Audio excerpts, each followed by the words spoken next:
Hello, everyone, and welcome to the PT on ICE Daily Show. My name is Christina Prevett. I am one of the lead faculty in our pelvic divisions, and I'm coming to you from a hotel room. I'm about to get back after teaching MMOA Live here this weekend. So you got my hotel version of today's podcast. Today, we're going to be talking about advocating for birth control.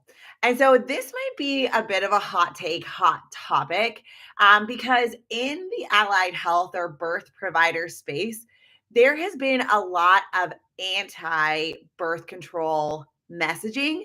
And so I want to kind of play devil's advocate a little bit and speak to some of the potential pros of birth control and then really try and loop this into why it is so important, especially as healthcare providers, that we become more nuanced in our approach, right? It is so easy with social media for us to be thinking in 30 to 60-second snippets.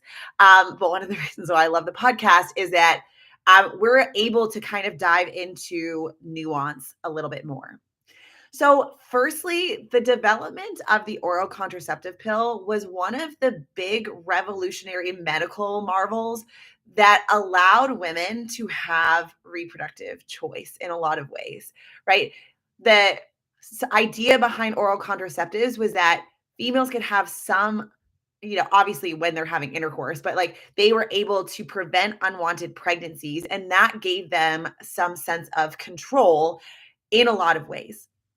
So the development of oral contraceptives outside of barrier methods was truly such a amazing medical advancement that paved the way for a lot in reproductive health care. With the use of exogenous hormones, what we have also seen with the use of oral contraceptives is that it has been used in the management of different gynecological conditions. So here's where we get to messaging numero uno. When people take birth control, they aren't actually balancing their hormones. Something is doing it for them, and it is a band-aid, and it's making all your sex hormones go down. This is the messaging. So we shouldn't be giving people birth control because it's not fixing the problem. So let's talk about an argument where that works, and let's talk about an argument where it doesn't. Okay, so in our pelvic division, we talk a lot about relative energy deficiency in sport. This is for individuals with primary or secondary amenorrhea, where because they are not fueling their body appropriately, their body goes into battery saver mode, which means that they are not doing any bodily processes that require excesses of energy out, like energy out, because they don't have enough energy coming in, which can include pregnancy. And so we suppress the HPG access to prevent ourselves from ovulating, because right now we're not taking in enough fuel for our body to function.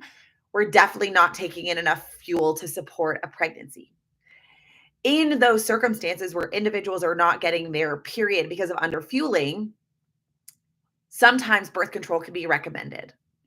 And the argument can be made that we're not getting at the root cause for the hormonal imbalance because you need to have that fuel to the root cause. And we should see our hormonal re-regulation, and REDS from the literature that we have right now is reversible. Right. So that makes sense, right? If individuals are highly active, they're in low energy availability, and they're not screening for root causes of issues with hormone status, and we give birth control as a knee-jerk reaction without doing the proper investigations, I can see where that argument of it's exogenously balancing your hormones would work.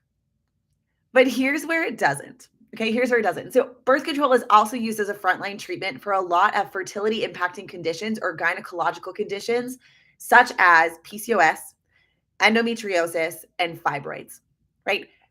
PCOS is a androgen excess, and it is a chronic disease. It is a chronic disease. It is a chronic disease that has no cure. So there is no cure to be able to balance your hormones naturally with PCOS? Does health promotion potentially help with becoming more regular with your menstrual cycle? Does it help with bringing you to a more regular cycle where you may be more ovulatory with PCOS? Yes. Are you going to change to within normal levels your androgen access? Probably not. So guess what? The birth control pill is being used to bring androgen load down, right? And that is how we treat chronic diseases, right? I don't give a person, oh, I'm not a physician, but physicians don't give a person a blood pressure med, and we get mad at the physician for giving them a blood pressure med because they're treating the symptom of the high blood pressure, but they're not getting to the root cause of the issue, which is cardiovascular disease, right? These medications are given specifically to manage the symptoms, which is the exact same logic that we are seeing with individuals with gynecological conditions. We are not giving oral contraceptives in order to balance their hormones because they are chronic diseases, right? Outside of excision for endometriosis and fibroids, where we may see a reduction in symptoms, that is not a guarantee. And the only known cure for true 100% cure for endometriosis and fibroids is a hysterectomy. So if we have individuals with a high amount of symptom burden, heck yes, we are going to treat the symptoms, right? And so we can use oral contraceptives to treat those symptoms, right? If I wanted to pull this into our physiotherapy logic, that would be like saying, well, this person has a disc bulge on MRI. If we can't fix the disc bulge and get it back in that spinal alignment, then all of our interventions for pain don't matter because we're not fixing the root cause, right? So, but in PT, we say you are not your image. Like, we're not just going to treat you mechanically. We're going to treat how you are feeling within your own body. And yet we flip that in our healthcare providers spaces when we talk about birth control, and we make women with heavy menstrual bleeding, with heavy periods, with individuals who are suffering from fatigue and lethargy because they have anemia. We have cyclical pain that could be treated with oral contraceptives, and we make them feel bad that they're using it, or make them feel fear that they shouldn't be using this because they should be able to balance their hormones regularly. And so inadvertently, in an attempt to help, we're kind of gaslighting them, right? And I mean this in a very like, I want to have a fruitful conversation about this because I have seen this messaging over and over and over again. And when individuals have gynecological conditions, birth control can be a management strategy. Should it be a knee-jerk reaction for everybody without the need for further investigation or evaluation? No. Are individuals oftentimes dismissed with birth control because they're not actively trying to get pregnant? Yes. Do some people not tolerate certain types of oral contraceptives or different types of birth control methods? Absolutely. But it is a trial of treatment that has some evidence to back it up. And it can be helpful in some circumstances with some individuals. So having this knee-jerk reaction and saying, well, it's not getting to the root cause, or it's not balancing our hormones in the background of a chronic disease with no cure, we are missing the mark on our messaging. And so many of our clients come to us as pelvic PTs and they trust our opinions. And we are trying to lock shields with physicians, not battle with swords. And we need to be mindful of that by being very dismissive or not getting to the nuanced approach to contraceptive care or using birth control methods, we are not doing ourselves any favors, and we're not helping our clients by not getting into the nuance of it. So the first argument that we see a lot is you aren't balancing your hormones. Like, it's doing something for you. It's taking your HPG access and bringing it down to nothing, right? That's not always the case, and not always the method of oral contraceptives. It can blunt the HPG axis, but it doesn't make it go down to zero. And then the secondary piece that individuals have fear on when thinking about oral contraceptives is future fertility. So there was a cross-sectional study that said that almost 70% of females surveyed were worried about long-term fertility because of oral contraceptive use. We do not have evidence. We actually have multiple systematic reviews and meta-analyses that actually demonstrate that there are no changes in fertility upon cessation of long-term birth control utilization. All right, let me repeat. We do not have evidence that being on birth control negatively impacts future fertility. It does not. What we see is that using hormonal, non-hormonal IUDs, oral contraceptives, and patches, the rates of live pregnancy or positive pregnancy rate for contraceptive versus non-contraceptive users in age-matched cohorts appears to be the same. Where we can kind of get into this bias, this selection bias, is based on the reason for individuals going on birth control. So if you were a person who went on oral contraceptives in order to prevent pregnancy, but you did not have any fertility related concerns, and that wasn't a factor in your prescription, once you stop taking oral contraceptives, maybe after a couple months, things will kind of re-regulate. You should have no future impacts on your fertility. Where you can have downstream fertility related issues is based on the reason for being on those oral contraceptives. So if you are on oral contraceptives for heavy bleeding or cyclical related pain or hirsutism or clinical androgenism as a consequence of PCOS, we know that PCOS, endometriosis, and fibroids can negatively impact your fertility and increase your chance of infertility. So in those situations, because we were treating the symptoms of your condition, we do not have the capacity outside of excision in endometriosis and fibroids to cure these conditions. That downstream fertility consequence is still going to be present upon removing your birth control method or upon removing oral contraceptive use. So it is not the pill itself. It is some of the reasons why you were on the pill that can negatively impact future fertility. And so I have now been talking for about 11 or 12 minutes on the nuance of birth control.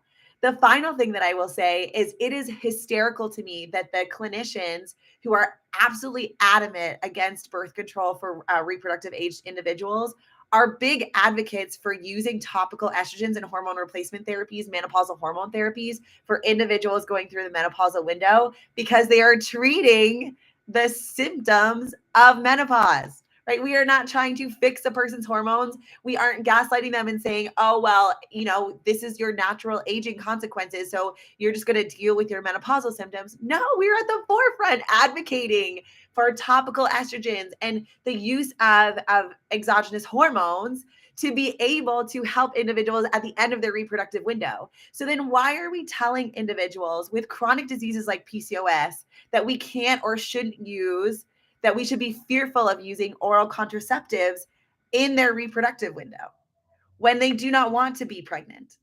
When we know that it is a chronic disease that has no cure, and we make them feel bad for treating the symptoms with these exogenous hormones. Right? So we just need to be so careful in our profession about how we are catching on to these trends. Right? I always talk about the fact that I am scrunchy, not crunchy. I am a huge advocate in holistic care. And I think that holistic care can come alongside Western medicine in an evidence-informed way. Right? All of my research is in health promotion, which means that I am in the science-based crunchy, right? So we just need to be mindful about not having this knee-jerk reaction and saying that birth control is bad. That is the messaging that I'm seeing. And that is absolutely not true. And the messaging, the logic in the messaging is flawed. Right? When we're thinking about gynecological conditions, many of them are chronic conditions that do not have 100% curative rate. PCOS is a chronic disease with no cure. Endometriosis and fibroids can have excision, but the only thing that's going to guarantee that you are not going to have another growth is a hysterectomy, which is not obviously a viable option for individuals who want to get pregnant. And therefore, using oral contraceptives for managing signs and symptoms of those conditions is a evidence-informed utilization or medication that people can do. That does not mean that it is for everybody. That does not mean that people can self-select. It's okay for them to self-select away from it. We just want to make sure that they're getting the right information about what it is and what it isn't. Birth control does not impact your future fertility. We now have multiple systematic reviews and meta-analyses that pending normal reproductive status, normal fertility rates, that we have no infertility related conditions, that there is no difference in conception rates once getting off birth control. And then we are huge advocates for the use of supplemental hormones through menopausal hormone therapy at the end of a person's reproductive window. All right, that was my rant for the day. I hope you guys found that helpful. I really just want to get into the nuance of this, right? Like, we want to make sure that we are being mindful of our messaging and we are not inadvertently shaming people or making them fearful or gaslighting them and saying, you don't need birth control. You can use all these natural methods, when we don't have the same effectiveness data in some of those health promotion technology or health promotion interventions. All right. You probably wonder why we're deep diving into this. This is because of level 2, right? We have a huge role, right? We are doing level 2 right now for our pelvic course, and we are trying to do fitness forward pelvic PT in a variety of different conditions, fertility, baseline fertility, infertility related conditions, and our role coming alongside those who are going through assisted reproductive technologies is in our curriculum. So we are in the weeds of that research and talking about the ways that we can be involved in rehab. And then if you guys are interested in seeing us live, we have 2 courses going June 1st and June 2nd. I am in Highland, Michigan, and Alexis is up in Alaska with Heather. And then June 8th and 9th, I'm in Mineola, New York, near New York City at Garden City CrossFit. So if you are hoping to jump into a pelvic live course, I hope that I can see you at the beginning of June. Otherwise, have a really wonderful week, everybody. Hopefully I won't be so nasally and sick the next time I'm on the podcast. One can only hope. And have a really wonderful